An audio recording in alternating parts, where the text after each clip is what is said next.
Good afternoon, everyone. My name is Bassam Haddad, and I am delighted to be here with Rawan Damen, who will be addressing the conversation we're having on the deadly precarity of journalists and journalism in Gaza. I will introduce Rawan in just a moment. Let me first assert that we also are doing this event as a product of the collaborative project titled Gaza in Context.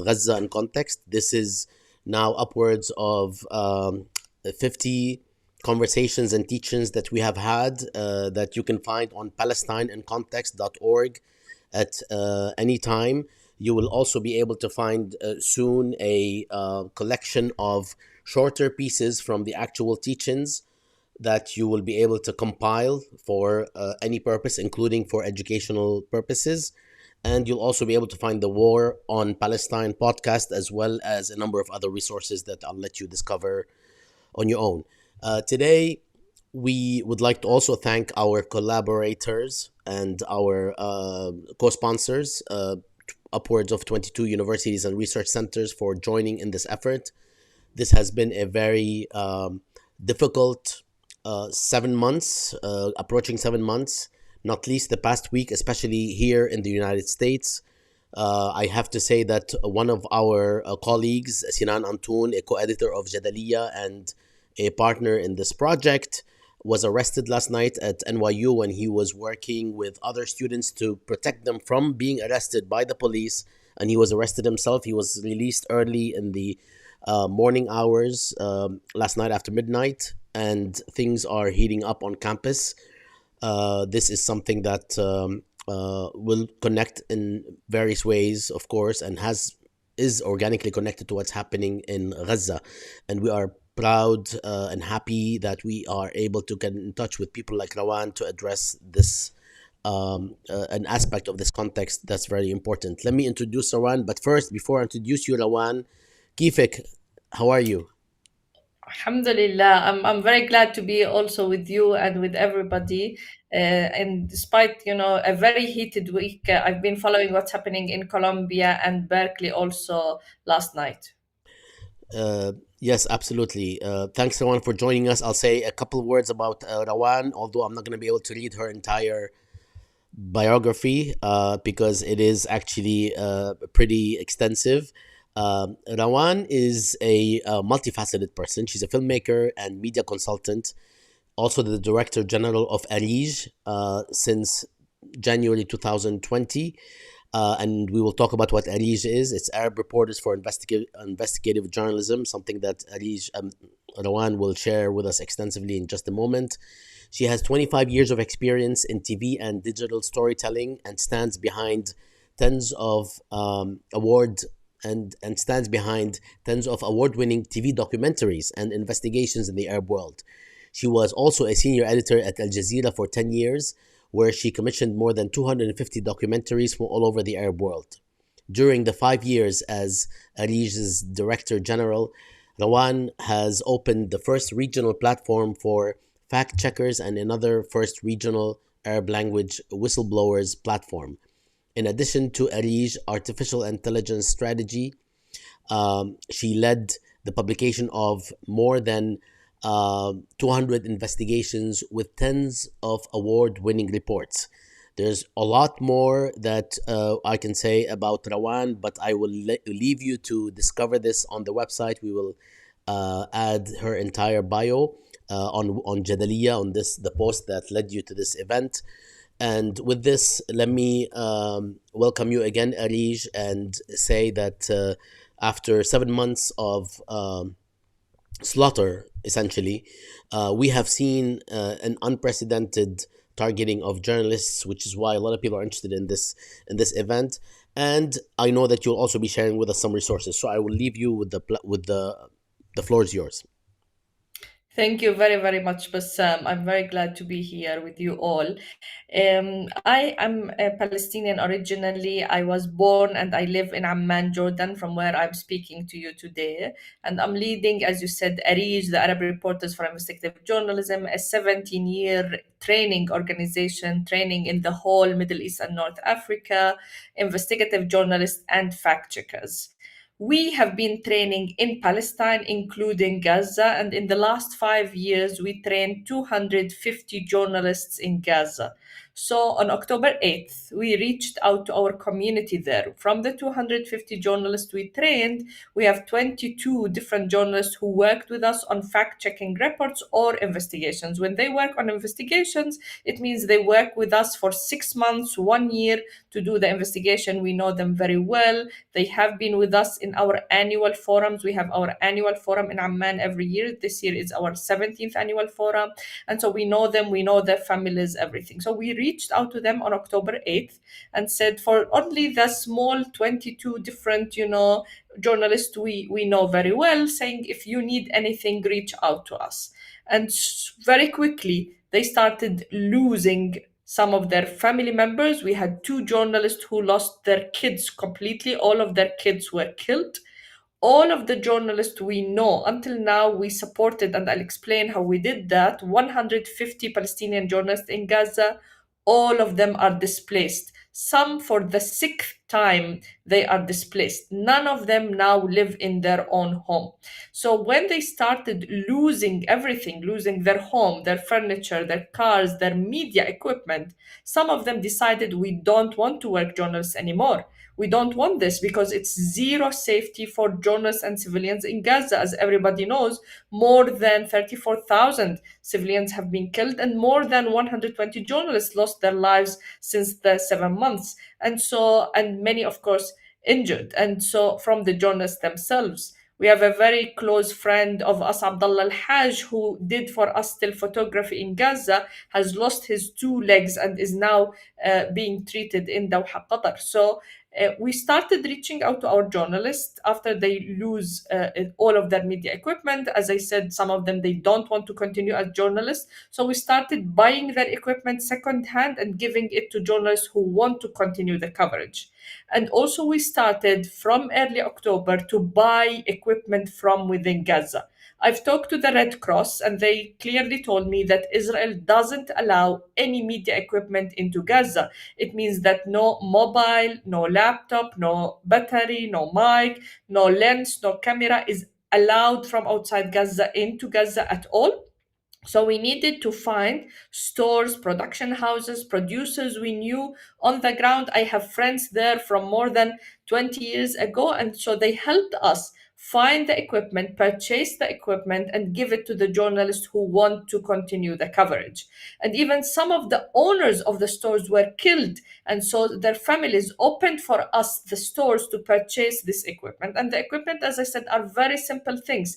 Just a smartphone with eSIM so they can continue filming and editing on the mobile itself, a simple laptop to continue working, a mic, a battery, a solar system, a lens for the camera. Most of those journalists are freelancers and they send their content a lot also to many American outlets, but because they are freelancers, nobody compensate for them the equipment when they lose it, so they need somebody to help.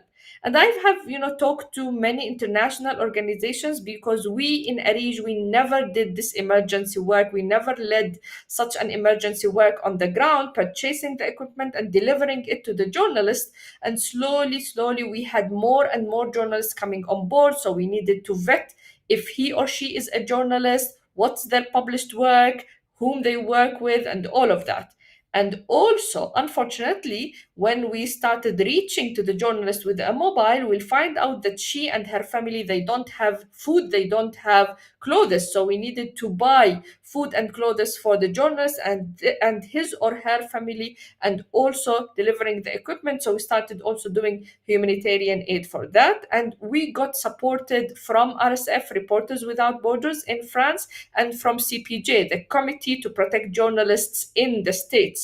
And they provided us with funds to be able to purchase the equipment and deliver them. And that to secure also, mattresses, covers, tents. We also built tents for several journalists to work in. So tents where several laptops are there and so they can use them. We built a tent only for female journalists. So 7 female journalists can sleep in those tents and work from there. And it has been really with the help of our colleague who's also based in New York, Huda Uthman, who's from day one has been on every single day talking to the journalists in Gaza and making sure that the coverage continues. And we are in the midst of this horrible situation, very, very proud that we managed to help 150 journalists, but we also have requests for more than 400 journalists.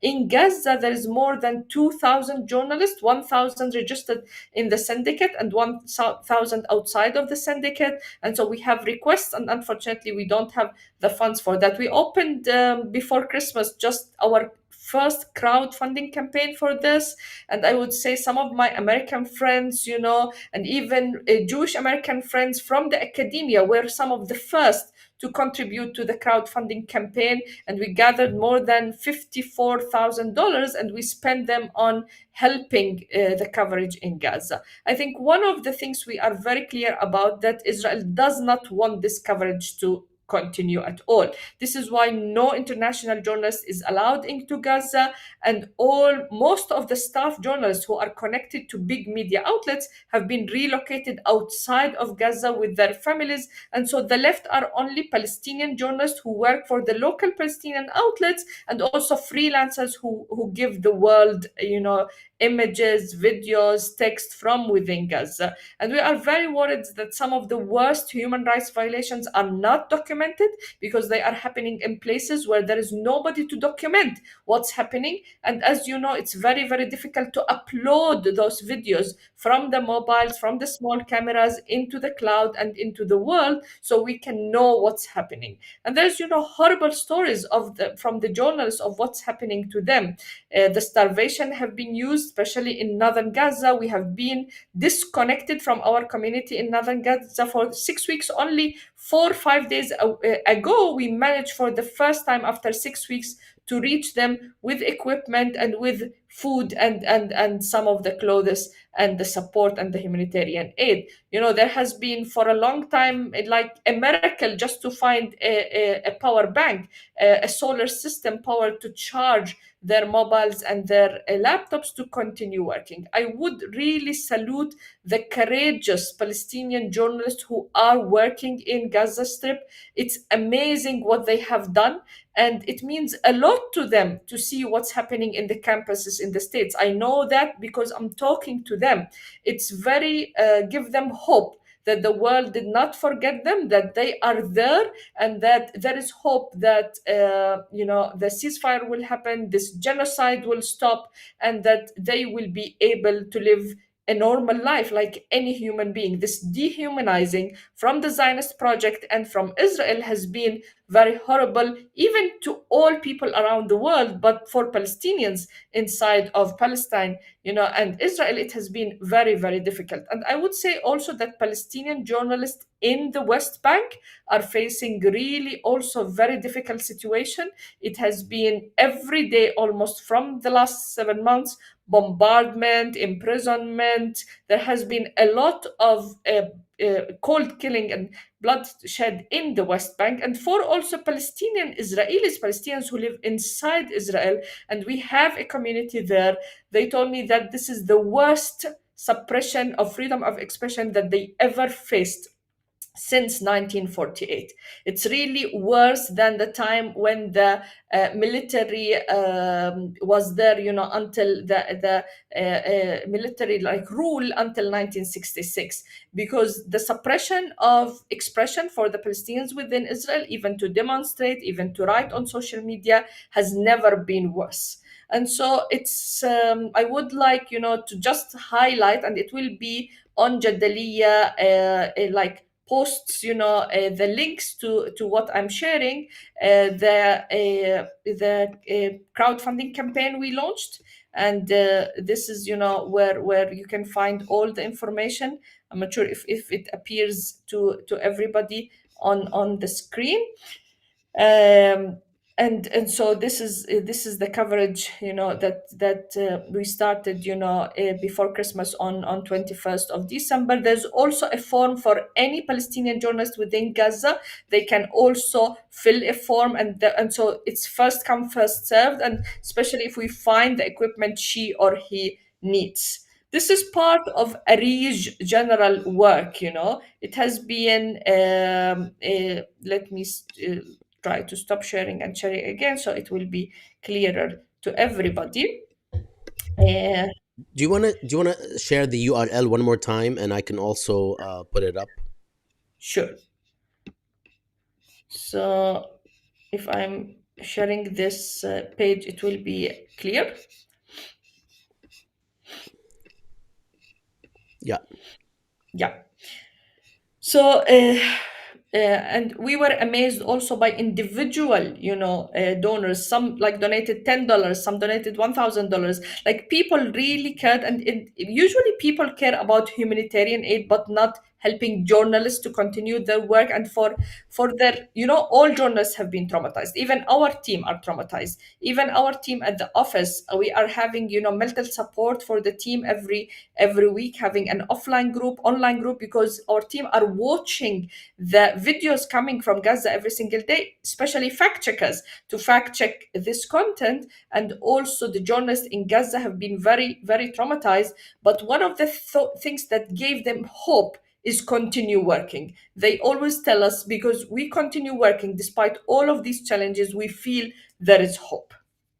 And this is, as I said, is part of ARIJ's work. So just to introduce really what ARIJ does, it's Arab Reporters for Investigative Journalism, as Bassam explained, and we are a training organization for around 3,000 investigative journalists and fact checkers in the whole region, Middle East and North Africa. And you can check our investigations. Our investigation have been used in different campuses, especially in Europe, and we hope that more campuses in the States will start using the content, because there's a lot about Palestine, but there is also about all of the Arab world. Investigation usually takes 1 year to coach and deliver. And we have also our Arab fact checkers network, and you can check that in our projects. It's our community for fact checkers. We have here around 40 different initiatives, organizations from the whole Arab world, you know, around 250 fact checkers from the whole region. And during this war, they did an amazing thing. They connected the Palestinian with the Arab fact checkers with the international fact checkers through IFCN. So we are AFCN, the Arab Fact Checkers Network, and there's IFCN, the International Fact Checkers Network. And so they work together in this Slack group. We had more than 50 organizations, fact checking organizations, many of them in the States from 40 different countries.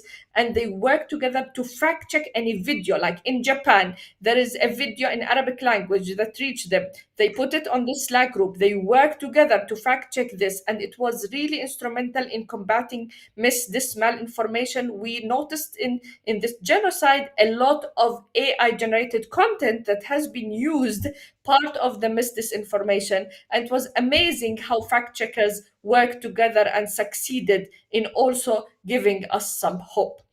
I also wanted to highlight quickly the Palestine ambassador for everybody. I think during this since October 7th, it has been more and more, you know, friends and academics from around the world asked me about the story of Palestine. I think if we think of one important, also shining, hopeful thing in the oceans of sadness we are living today, is that there is more awareness of the importance of understanding the root causes of what's happening.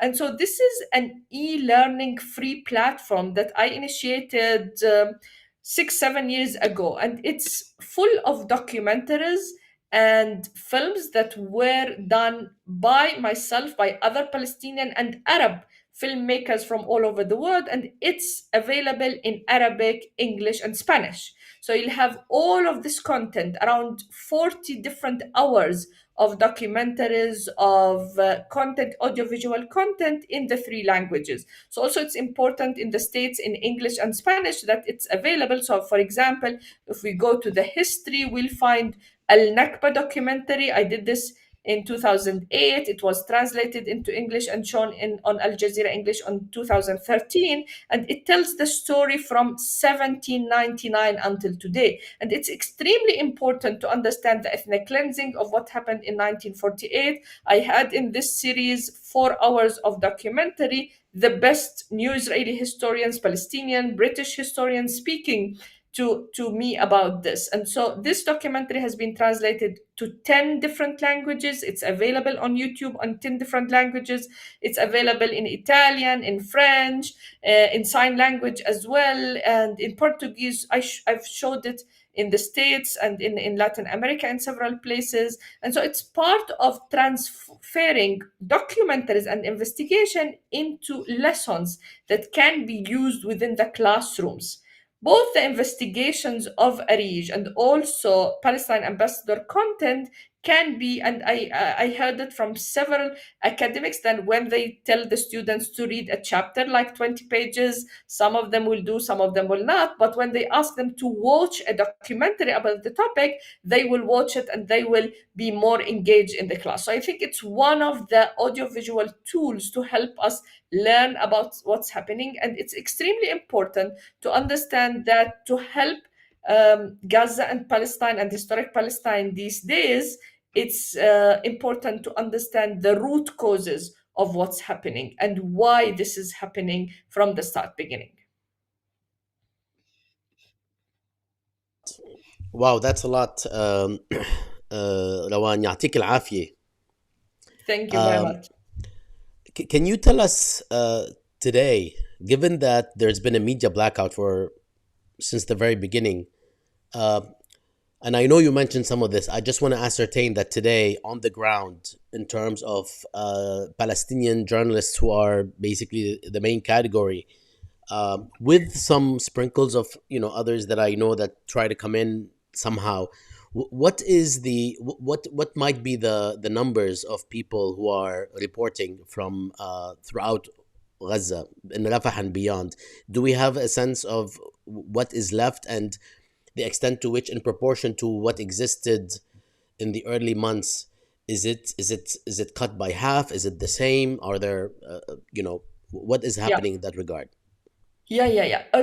From the 2 million people in Gaza, there's around 2,000 journalists at the beginning of the war. This is a rough number as well because the syndicate has only registered 1,000, but there's more than 1,000 from our estimate that is outside the syndicate.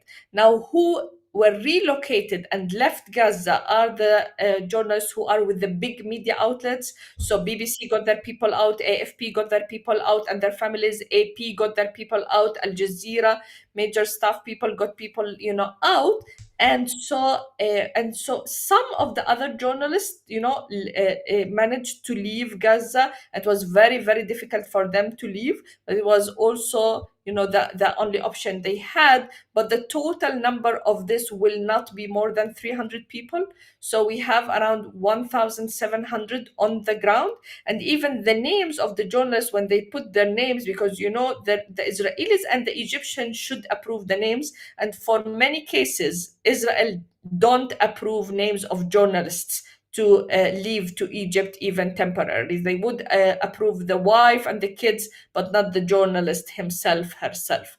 So I think, we would say that around 1,500 journalists are still in Gaza Strip, are still reporting, some very junior of them and some really senior people. But in northern Gaza, there's only 45 journalists left, two whom are very close to us. They have been trained with us for years. But in northern Gaza, there's only 45 journalists left. Most of the journalists are now in the south, in Rafah, Deir al-Balah, in the south area.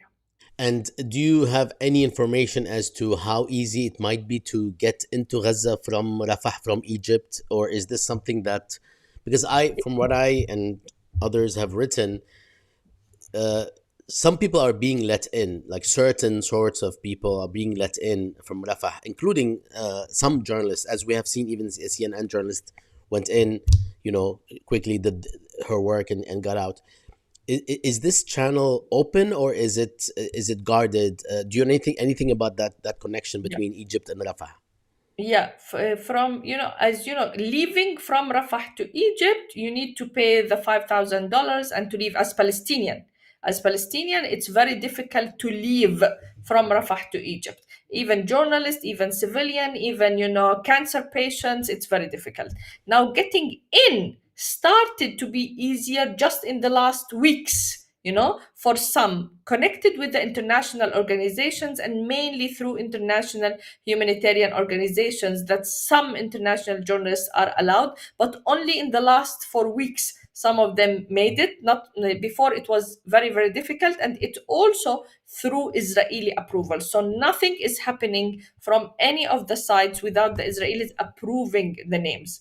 And for us, it's very scary. We have fresh data of around more than 600 journalists where we know where they are now exactly, what they do. I think we have the largest database of journalists within Gaza. Where are they with fresh information? But the problem is that it's so scary to get in contact with journalists because we are so worried that connecting with them not through a secure channel, and there's no secure channel, might get them to be targeted as journalists, because we are also investigating through a big consortium the target of journalists. Have been those journalists killed not because they were also amongst the civilians, but they have been targeted because of their work as journalists. And so it's for us very, very scary to connect with the journalists and see exactly what's happening with them. That's what Bassam is sharing. Also, the list of investigations, you can filter them from the different countries. We produce our content usually in Arabic language, and we translate that content to English just because we think it's important to document the modern history. Sometimes we do exposing the wrongdoing of what's happening. Unfortunately, most of those people who we expose the wrongdoing, they don't get accountability for this. They get, but we think that with time and with slowly there will be an impact, exactly like what we are doing, during the genocide in Gaza. We never thought that with this will continue for 7 months. If you ask me before Christmas, I would tell you it would never be this situation. And people can find more information and updated information on this website. Is it EN for English, of course, Yeah, arij.net? And then from there, they can get to the different aspects of the. exactly. And if someone would like to learn more and even contribute, this is also the website where they can go and find all of the material. Yes, exactly. If we have, if you mean a journalist would like to pitch for an investigation or Yeah. something like this, yeah, of course, this is the way. We have a pitching form and they pitch ideas. We get around 150 ideas every month. And we have an editorial committee with our editor in chief, who's Munir Al Khatib from Lebanon, Ithar Al Azam, our executive editor from Jordan, and Huda Uthman, our other executive editor from Egypt. This is the committee that studies all the pitches of all the stories. Even we are getting some stories to investigate things about Gaza, even from outside of Gaza. This is through OSINT, open source, and also from Europe and the States, because you can investigate things connected to what's happening in Gaza. And we are very happy to support this. We fully support this financially, editorially, coaching, and we have a very strict model of safety where every journalist go through one-to-one clinics in physical safety, digital safety, mental safety, legal safety, and career safety. We had the four dimensions and added to that career safety because we find out that some investigative journalists are leaving the career. They are publishing in anonymous names and they are seeing that it's very risky all over the Middle East and North Africa to work as an investigative journalist. So and many of them became freelancers after COVID. So we started having career safety for them, fixing their CV, Arabic and English, fixing their LinkedIn, and putting a career path. I want to be an investigative journalist or follow the money as a freelancer. How can I pursue my career in this? There are many people that I personally know. And of course, this means that they are also everywhere, not just around in our networks, but also beyond in Europe and elsewhere, that who actually would like to go to Gaza. they would like to help with their bare hands build, uh, just be there for others. There are others who are professional who would like to document, and I'm not saying necessarily report, but document for later reporting. This is a skill that's different from a reporter's skill. But there are also journalists, which is our topic, who would like to go and report. If they are at a loss as where to start, are there any resources that ARIJ provides to help them figure out their way? Because all they know is that they have to go to Egypt and get into Rafah. But are there more specific methods or tracks or paths that they can gain from visiting your organization, or even being in Amman and meeting people from ARIJ to learn how they might do that? And these are people who are like professionally dedicated to reporting, whether or not, I mean, regardless even of politics, even though people who are interested in going into a death zone are usually not the ones who are supportive of the slaughter. However, is this something that you also provide?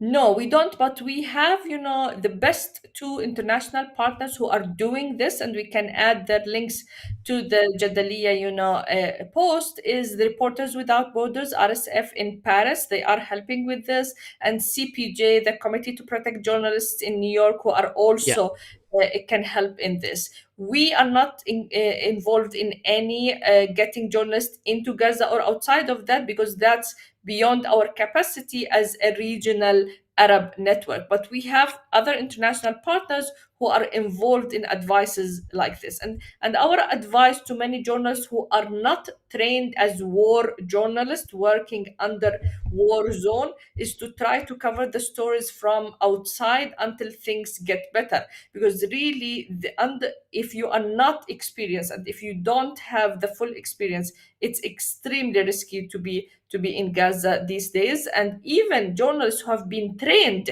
have been targeted and have been killed. So it's extremely difficult these days. Of course, if things get better and there has been a ceasefire, that's a different situation. But for now, things has been very, very dangerous, to the extent that we are advising journalists not to try to go into Gaza, especially if they are not top trained into this.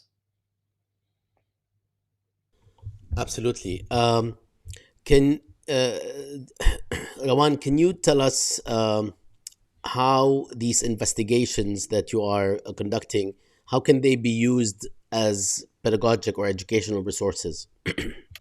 Yes, we think that the media in classes, history classes, political science, many undergraduate and postgraduates, professors and teachers are already using a lot of investigations, documentaries, content, audiovisual, digital in their classrooms. Because unfortunately, material about the Middle East and North Africa that is current, not historical ones, things about the modern life of people in Egypt, in Sudan, in Libya, in Morocco, in Kuwait, in Jordan, in Lebanon, is not very much available. And the investigations are really based on a very academic process. We have a hypothesis, we follow this by evidences, we have exposing the wrongdoing based on data and evidences and factual. We have a very rigorous way of fact checking, legal screening, and then we do confrontation with the wrongdoer and see what this factory, this politician speaks says. So I think it has been already used, and we got amazed by the feedback we get from professors, from teachers, from students when they include this as sources in their classes.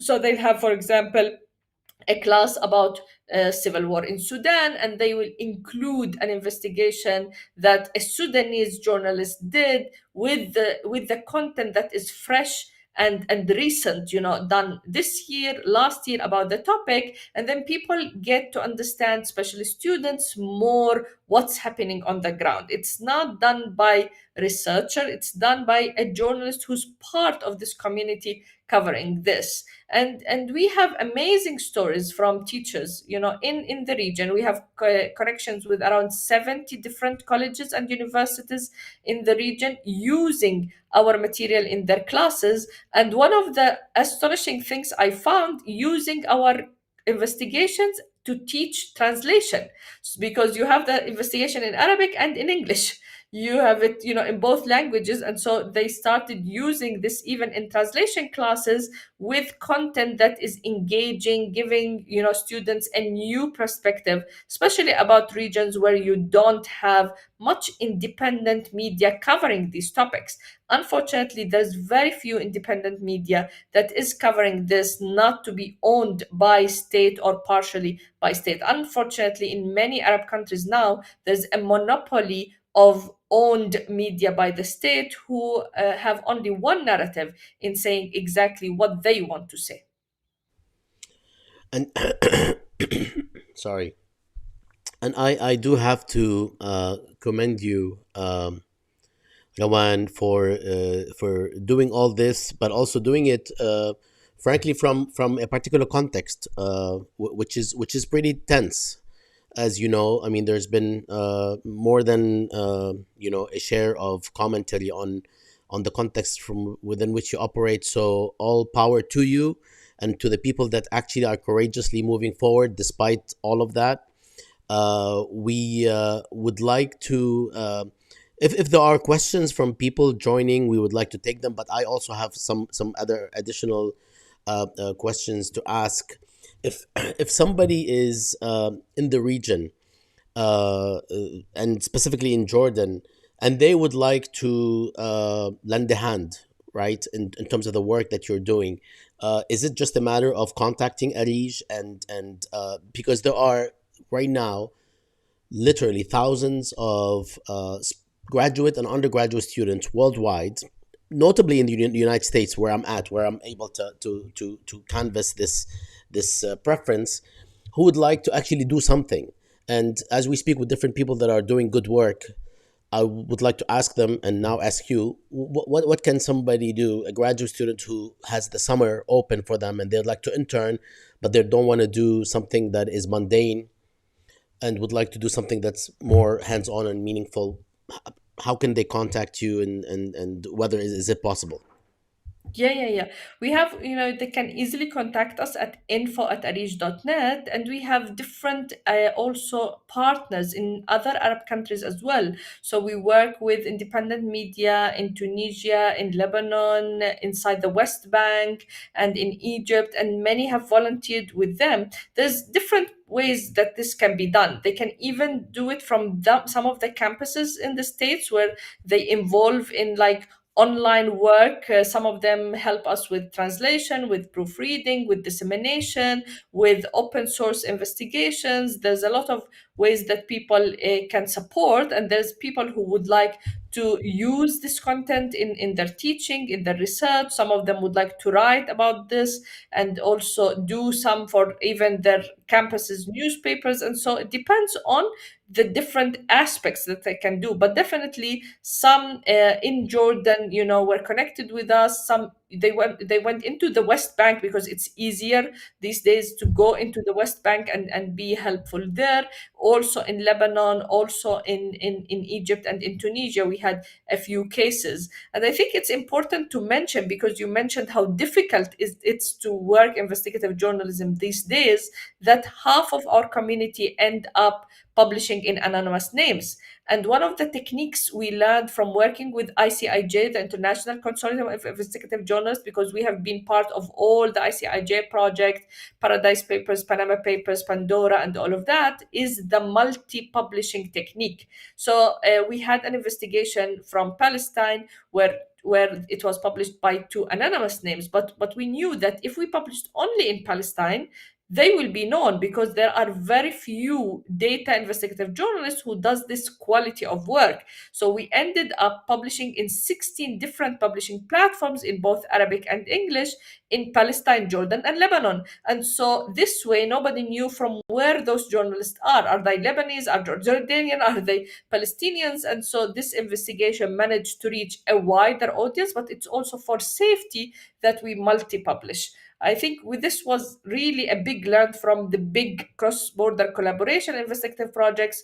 600 newsrooms managed to work at the last cross-border ICIJ project. We even did a very nice investigation with the Washington Post, NBC, and ICIJ recently about American bases in Kuwait, in the Gulf. And we managed to publish this in the same platforms, and in Arabic language, English language. It's extremely important, I think, to have cross-border collaboration. Without that, we as journalists from global south, and especially from the Middle East and North Africa, a deadliest region for journalists these days, it's very difficult for us to continue without the cross-border collaboration.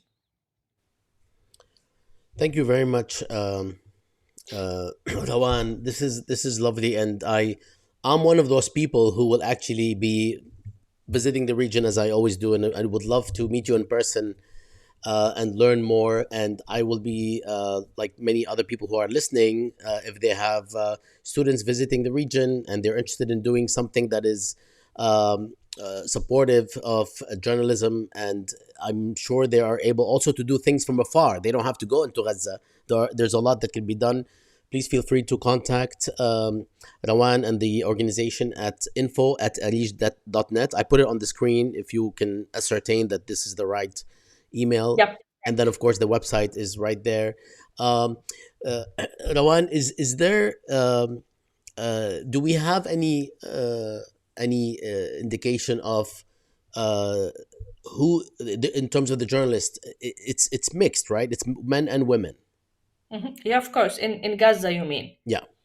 Yeah, yeah, of course. And the female journalists are really, really, I think, from our estimation, there's at least 30% of the journalists are females. And they have been, also not very close to their kids. We had one case of a female journalist where the Israeli soldiers called her son, who's a teenager, and told him, look, you need to tell your mom to stop reporting. That's something that female journalists are facing. They are get intimidation through Israeli army calling their children, so that they will scare them, so they will stop the coverage. I think it has been a very, very difficult time, especially for female journalists to work. They needed to sleep away from their families. They needed to work away, and also they disconnected from the family. They didn't know if their children are safe, because sometimes they cannot reach them by phone, so there's no way to connect. And also they needed to stand, report, and tell the world what's happening, and send pictures to different websites, radio stations, TV stations. And at the same time, this female journalist, who's a mom, is not sure that she will end up after a couple of days knowing if her family is safe or not. Thank you. There are a couple of questions on different platforms, not just on YouTube, but I'll try to combine some of them in this kind of one of the questions is really about the knowledge that international journalists cannot be in Gaza. And then others, including this particular person, also asking about what is the, I mean, we sort of know the answer, but what is it about the claim that if there are no international journalists in a particular place, or specifically Western journalists, then the coverage is not reliable, which in fact, as we have learned in this war and genocide, we are actually learning the reverse of these sort of conventional statements and claims and quote unquote wisdom. which is basically when we have Western journalists in places like Israel, Palestine, we are actually not getting the full picture, as we have seen when this has happened. And when we have local journalists who are risking their lives, for the most part, the overwhelming majority of cases, we're actually getting a picture of what is happening on the ground. So, do you have any comments on this? This idea that, oh, there are no Western journalists, so we can't have reliable reporting. This is what Israel is using and will be using in the future, that it's all biased, it's all local journalists. Many of them, they don't speak English, so it's very difficult to get in English language, all those reports. Yet, in this war, we have seen citizen journalists and civilians. It has been a war that is happening in front of our eyes on all social media platforms. It has been, every single thing has been documented live. This genocide happened live in front of the world. It didn't need only journalists, civilians, normal people.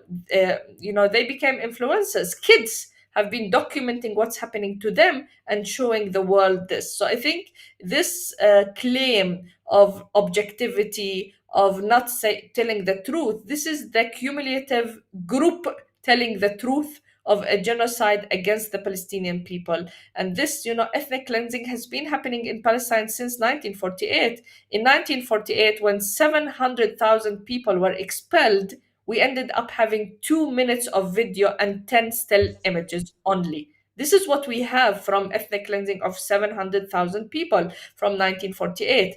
Now we have all of those hours, all of those videos, images, testimonies, even from the satellite.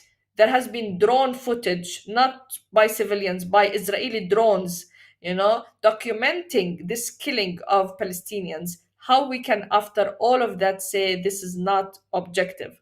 I'm not sure, Bassam, if we manage at the end to share also PalestineAmbassador.org for the viewers and listeners with us in the URL also, so it will help get Please, people yes, who are go, interested. go ahead. Yeah, so that's PalestineAmbassador.org, and here they can find many content, audiovisual content that is great to share also with many people. And as I said, there is also the Spanish side of this, so you can find all this material in Spanish. We have documentaries from Gaza in Spanish, and some of those documentaries are really very expressive. I would encourage everybody to go watch Human Shields, Gaza Human Shields. It's available on YouTube and available here at PalestineAmbassador.org, because this is also an Israeli claim that Hamas has been using the Palestinian civilians as human shields. This claim has been forever there, and this documentary by a close friend and an award-winning filmmaker from Gaza, Ashraf Mashrawi, who managed to do this excellent documentary, and it's available Arabic, English, and Spanish, to show the truth of this. There's also an excellent documentary, Stronger Than Words, about the disability community, the disabled in Gaza. We many times forget, the disabled in Gaza. They cannot even hear when the helicopters come and the airstrikes come, because they cannot hear. They are deaf. And so how they deal with this war as deaf. This is a documentary that was done before the war, but an excellent artistic filmmaker, Mustafa Nabi, who are inside Gaza now, displaced for the fourth time, he and his family. And even he managed lately to document through a mobile documentary from within Gaza during these months. He just sent it to me, and I'll try to do a subtitle in English for it and show it to the whole world. And it's amazing. You have some of the best filmmakers inside Gaza who did excellent documentaries, and can be, this is the time to show documentaries about Gaza. There's also Gaza, We Are Coming, Gaza Here We Come. This is a great documentary that was done by a Greek journalist, and he did it when the two Greek ships broke the siege into Gaza in 2008, 2009, and show how the story of breaking the siege into Gaza. It's extremely important. It's all free. You can just make a username, password, and get into the learning platform and watch and share the different documentaries. As I said, all of those documentaries are even available as well on YouTube. This is really remarkable, Rawan, and I am going to work with my with our team to make sure that all of this information is available on the post on Jadaliyya, so people can have recourse to all of these resources. And I'll speak with you separately to make sure that things are categorized for people to go where they need to go to find what they need. Uh, is there anything else, Rawan? Do you have any closing words for anyone who is watching, whether they want to learn more or whether they want to participate, help, even connect with your organization? Anything that we can close with? We've had almost an hour of a lot of really valuable, insightful, and frankly motivational information to actually recognize that people are doing work, that things can actually happen, and in the coming months where most of the work is going to be needed. I mean, once the slaughter is winding down, leaving a destroyed area, there's going to be a lot of need for support. So any last words in this regard, especially looking to the future? Yeah, I think what's happening on the ground with, the infrastructure destruction of Palestinians is also a distraction to the Palestinian narrative. Usually, we don't approve, as a network of investigative journalists and fact checkers, any investigation work during the war. We don't allow this to happen. Like in Yemen, in Syria, we never allowed people to do proper investigations during the war. But in this genocide and war, we have been asked by Palestinian journalists in Gaza, please let us start investigations because we are so worried that all the evidences will vanish and will be destroyed, and the geography will not allow us to document and make evidences of what's happening. And this is why we started a couple of big investigations, one alone as ARIJ and one as part of a bigger international consortium. Because we are so worried that not only the destruction is happening and the genocide is happening, but that the destruction of the evidences later to document this is parallel happening, and a destruction of the narrative itself.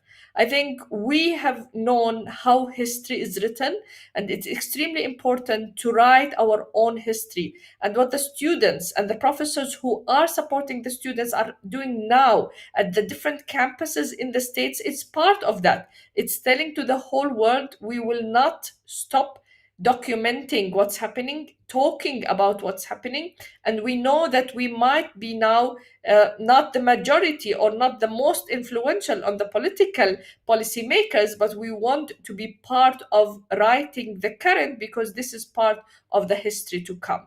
Sometimes we feel very depressed, and that, why we are doing all of that, why we are documenting all of that. I think we are doing this so one day people who come after us will say that we said the justice thing and the right thing at the right time, and we did not wait.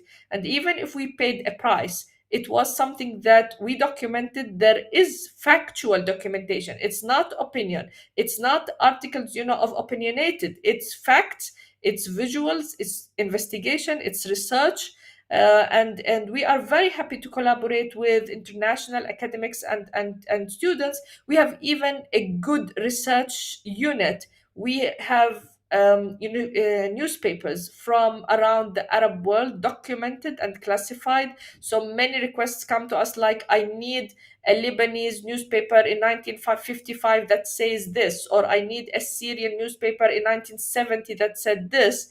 We also have this free service to help international researchers, investigative journalists, academics, finding some of the newspapers. Unfortunately, some of the newspapers we have vanished from their own countries, from the war zone countries.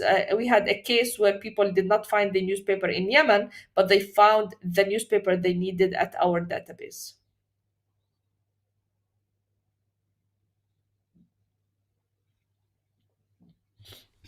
Thank you so much, Rawan. This has been wonderful. I really appreciate it, and so many people already are sharing they appreciated this conversation.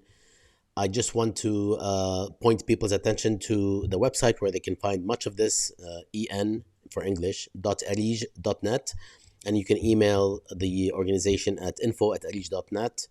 And Rawan is an awesome person, so you can also probably address her. I'm volunteering you, Rawan. If Yes, you can address that you've heard this and you'd like to, do whatever you're interested in doing in collaboration with ARIJ. And let me also say that, sorry, one of the things that I am thinking about is after every war, during the war, a lot of people are trying to get in to report, to help, to do something, to raise their voice. And a lot of other people are saying either nothing, and forget the people supporting the war. We're talking about the people who are saying nothing.